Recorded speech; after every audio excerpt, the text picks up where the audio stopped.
Every building structure has a certain definite serviceability life which depend upon the quality of construction material, workmanship, environment factor and preventive maintenance. ठीक है, कि कोई भी structure है, ठीक है, एवरी स्ट्रक्चर या बिल्डिंग स्ट्रक्चर लगा लो या और कोई ब्रिज हो गया, आपका रोड हो गया, कोई भी स्ट्रक्चर लगा लो, उसकी एक डेफिनेट सर्विसबिलिटी लाइफ होती है, मतलब इतने टाइम तक ये सर्विस करेगा अच्छे से। ये किसके ऊपर डिपेंड करता है? अब जरूरी नहीं कि आप 20 साल का लेके चल रहे हो, अगर आप उसको संभालोगे ही नहीं तो वो पहले भी खराब हो सकता है। तो ये इस बात के ऊपर भी डिपेंड करता है कि आपने किस टाइप की क्वालिटी का मटेरियल यूज किया है, किस टाइप का आपने काम किया है, किस टाइप की लेबर ने, किस टाइप के मिस्त्रियों ने उसके ऊपर काम, वर्कमैनशिप डिपेंड करेगी।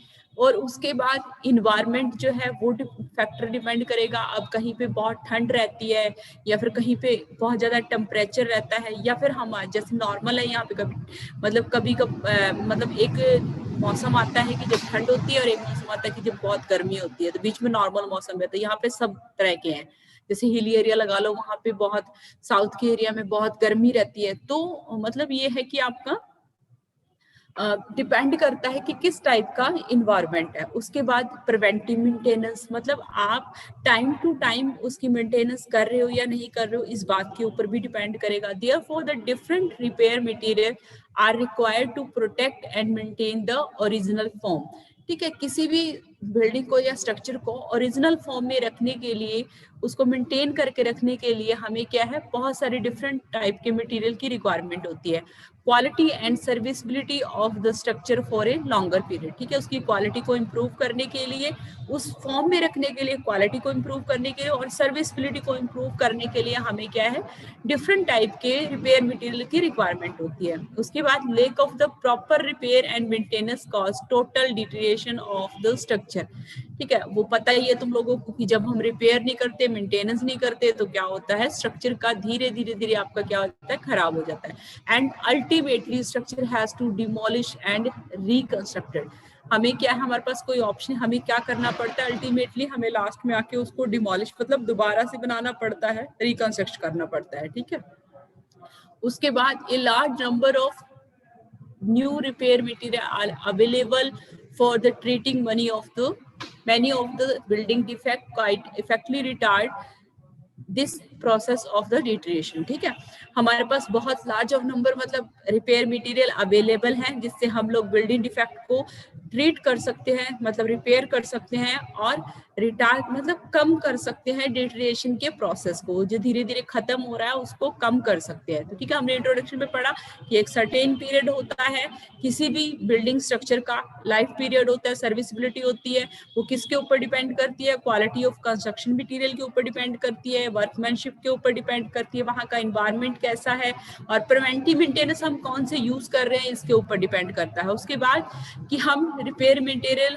है बहुत सारे जिसको यूज करते हैं हम, जो हमारा स्ट्रक्चर है उसको ओरिजिनल जो फॉर्म है उसमें रखने के लिए, क्वालिटी को मेंटेन करने के लिए, सर्विसबिलिटी को मेंटेन करने के लिए लॉन्गर टाइम, ठीक है, ज्यादा टाइम तक वो चले, इसके लिए हम यूज करते हैं। उसके बाद प्रॉपर मतलब lake of proper repair and maintenance अगर नहीं करते हम लोग, तब क्या हो जाता है, हमारा स्ट्रक्चर डिटीरिएशन हो जाता है, और डिटीरिएशन जो होगा वो अल्टीमेटली क्या है, हमें रिकंस्ट्रक्ट करना पड़ेगा। इसीलिए हमारे पास large number of new repair material है जो अवेलेबल है, जिससे हम अपनी बिल्डिंग को क्या कर सकते हैं, ओरिजिनल फॉर्म में रख सकते हैं, क्वालिटी को मेंटेन कर सकते हैं, सर्विसबिलिटी को इंक्रीज कर सकते हैं।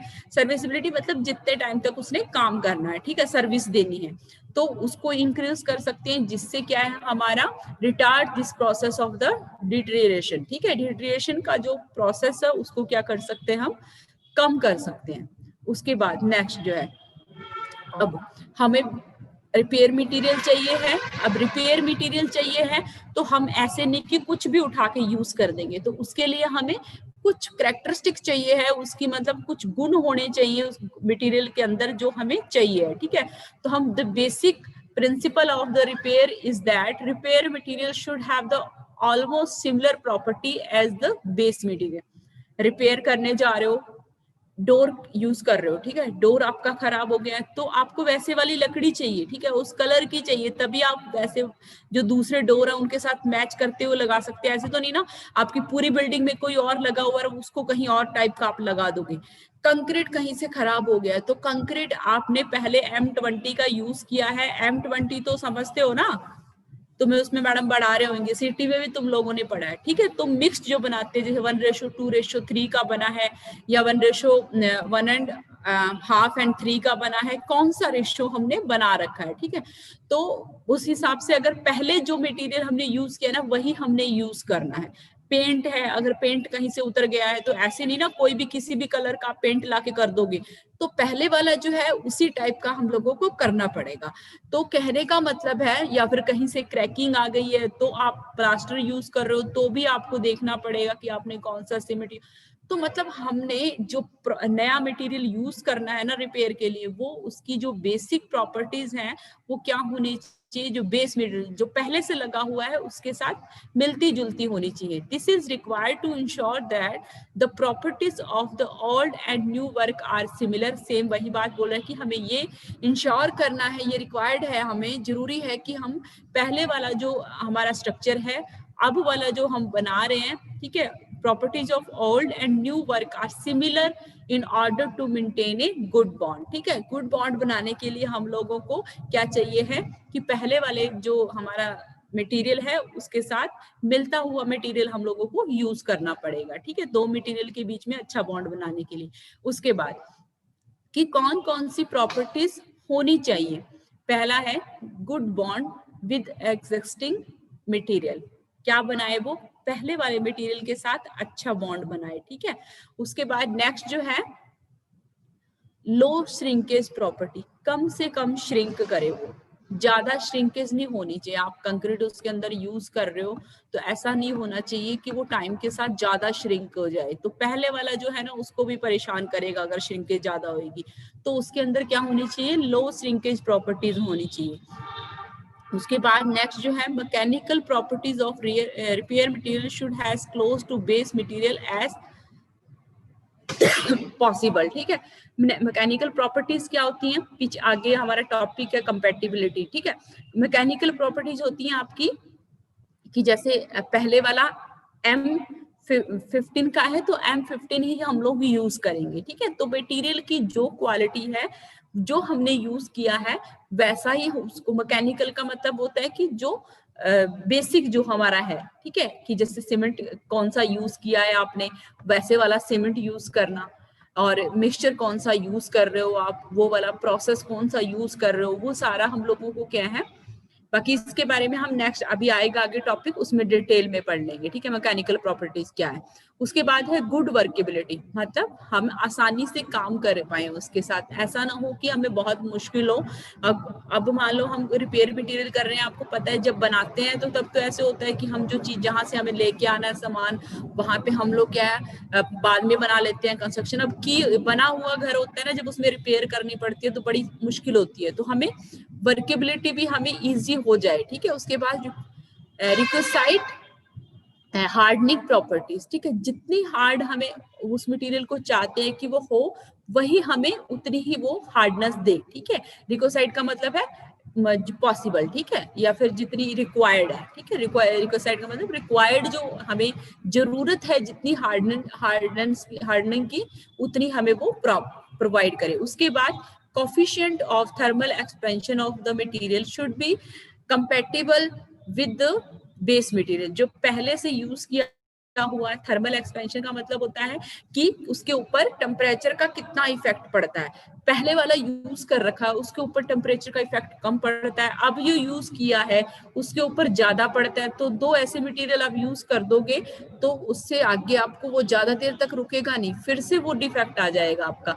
तो इसीलिए हमने जितनी थर्मल एक्सपेंशन का आपने थर्मल प्रॉपर्टीज का थर्मल कोफिशिएंट का हमने मटेरियल यूज किया है उतना ही हमें जो अब रिपेयर के लिए यूज कर रहे हैं तो उतना ही हम लोगों को यूज करना है। उसके बाद नेक्स्ट है the repair material should have the low air, मतलब ज्यादा हवा को ना ऑब्जर्व करें, और वाटर परमिबिलिटी, ज्यादा पानी को भी ना सोके।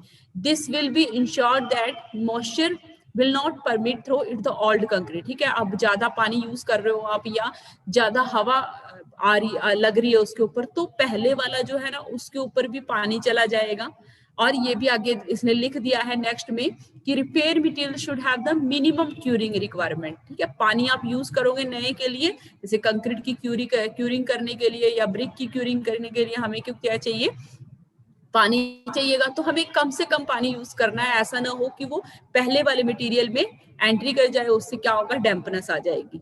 The colour and texture of the material should match the old concrete surface. ठीक है, जो भी पहले वाले उसका टेक्सचर जो है पहले जैसा उसके साथ मिलता जुलता हमने लगाना है। कई बार होता है रिपेयर मटेरियल तो वो अलग से दिखता रहता है, एक चीज अलग से दिखती रहती है, तो उसका कुछ फायदा नहीं है।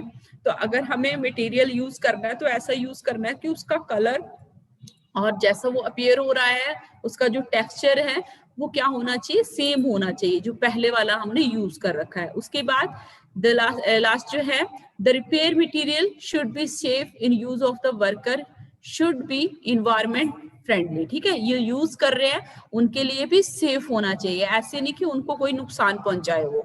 और उसके बाद शुड बी इन्वायरमेंट, मतलब जो इन्वायरमेंट वहां का है उसके साथ वो क्या है, काम करना आसान हो। ठीक है, तो हमने क्या क्या पढ़ा कि हमारा जो उसके अंदर स्ट्रेंथ होनी चाहिए, जो मतलब बॉन्ड जो है वो अच्छा बनना चाहिए पहले वाला और अब वाले के साथ। श्रिंकेज प्रॉपर्टीज कम होनी चाहिए।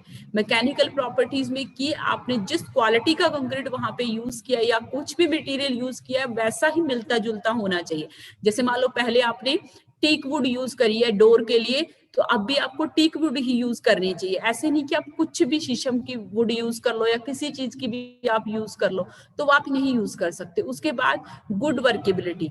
ठीक है, अच्छे से हम काम करना पाए, इजिली हम काम कर पाए उस मटेरियल के साथ। उसके बाद रिक्वायर्ड हार्डनिंग प्रॉपर्टीज, मतलब जितनी हमें हार्ड बनाना है उस जो हमारा मटेरियल है उतना ही हार्ड हो वो। ठीक है, तो हार्डनेस उसमें जल्दी आ जाए। ठीक है, उसके बाद कोफिशिएंट ऑफ थर्मल एक्सपेंशन। ठीक है, कि जो पहले मटेरियल यूज कर रखा है वो जितने टेम्परेचर पे रह सकता है, अब जो हमने यूज किया है वो भी उतने टेम्परेचर पे रहने वाला ही होना चाहिए। ऐसे नहीं एक टेम्परेचर को ज्यादा बियर कर सकता है, एक कम बियर कर सकता है, तो उससे क्या होगा, फिर से वो वाली प्रॉब्लम आ जाएगी। इसलिए हमने सेम थर्मल एक्सपेंशन के जो थर्मल कॉफिशिएंट के हमने यूज करने हैं। उसके बाद नेक्स्ट कि परमेबिलिटी कम होनी चाहिए उस मटेरियल में, पानी को कम सोखे वो, एयर को भी अपने अंदर ऑब्जर्व ना करे, एयर इंटरप्ट नहीं होनी चाहिए उसके अंदर। दिस विल बी इंश्योर्ड, मतलब कोई पानी पेंट्रेट ना हो, मिनिमम हमने क्यूरिंग रखनी है नेक्स्ट पॉइंट में जो है। उसके बाद कलर और टेक्सचर जो है वो सेम होना चाहिए मटेरियल का, ताकि पहले वाले के साथ मैच हो जाए।